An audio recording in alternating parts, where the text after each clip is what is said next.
Many thanks, Liz, for tackling that. So, I wonder what we can learn from reading about Nehemiah that's appropriate to us at this time, as we're hoping to move out of this time of lockdown and as we're thinking about other things in the world that really we feel we can't just leave. So, what can we learn, first of all, about the people who were taking part in this building project?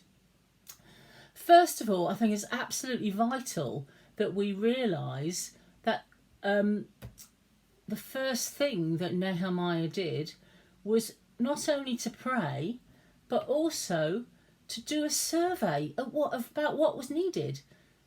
Too often we set out with our own ideas of what's needed and follow that, rather than taking the time to work out what would really be a useful thing to do. Secondly, I think it's so interesting that each family group, each particular group that Nehemiah set to work, had a particular section to work on. They weren't trying to tackle the whole thing. They had their own bit to do. I'm sure they supported one another, but they were focused on one thing. How important for us too, rather than to spread our interests all over the place and perhaps just be a little bit unenthusiastic about everything. I wonder if you noticed what the real jobs of some of the people who were building were. Did you spot that there was a goldsmith working on the wall? Did you spot that there was a perfume maker working on the wall? Did you spot that there were rulers? That sounds like an office job to me. And their daughters also all working on the wall. This sounds like an amateur workforce, but one that's inspired by God. Surely the best kind. They were outside their comfort zone. I'm sure they did help each other. I don't know how they could have done it without help and advice from one another. They did have a lot of opposition. In fact, at one stage, Nehemiah had to not only set up guards around those buildings, but at one point, people were building with one hand and holding their weapon in the other hand. I think we can expect opposition as we start to campaign for things to change in the world. It was hard work. Nehemiah says they had to stay in their day clothes. They didn't get any sleep. They just had such a lot to do. They had to keep going. It was hard. Messages for us, perhaps. Sometimes I think maybe some of us find it easier to give up sometimes. Sometimes it's right to take a back seat, but we do need to persevere if God has really called us to a job. So the wall was finished. You'd think they would be delighted, and they were. You can see just on this picture here, they summoned all the musicians, all the choirs, everybody came to dedicate that new wall to God. A great celebration, all that work, and the wall was completed. You might think there was going to be a happy ever after ending to this story of Nehemiah. Sadly, you'd be wrong. That isn't what happened. You see, soon after the wall being completed, Nehemiah had to go back to Babylon for some time.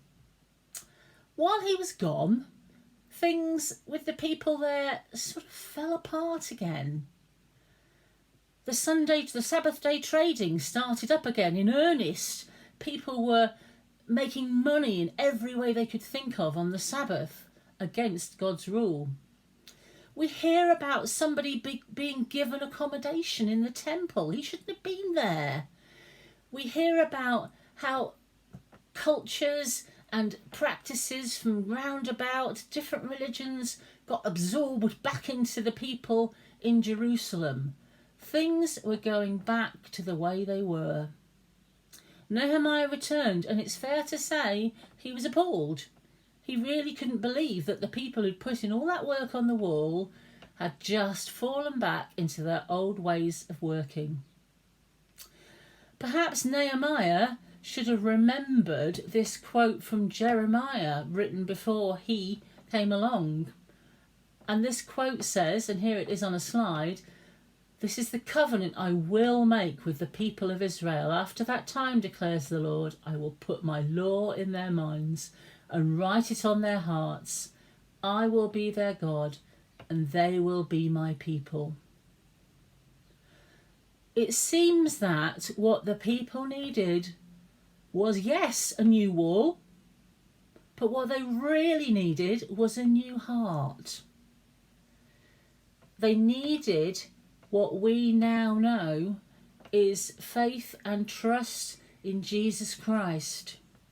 You see, we know that Jesus the Messiah has come, that he has paid the penalty for the sin that we're all part of.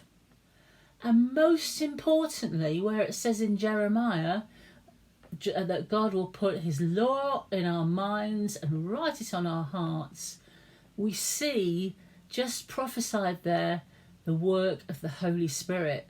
The Holy Spirit who lives in us as we dwell with Christ in God.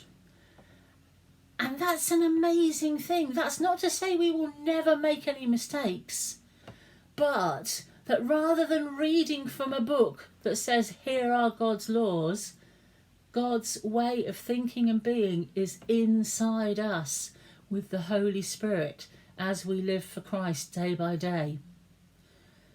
That's an amazing thing.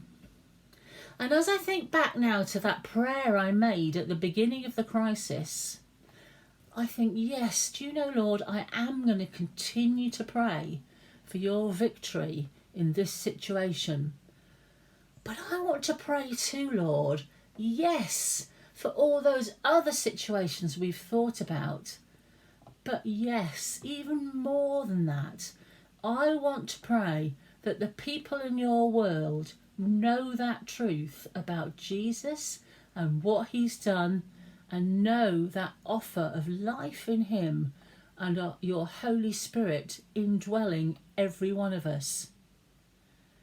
Now that's rebuilding.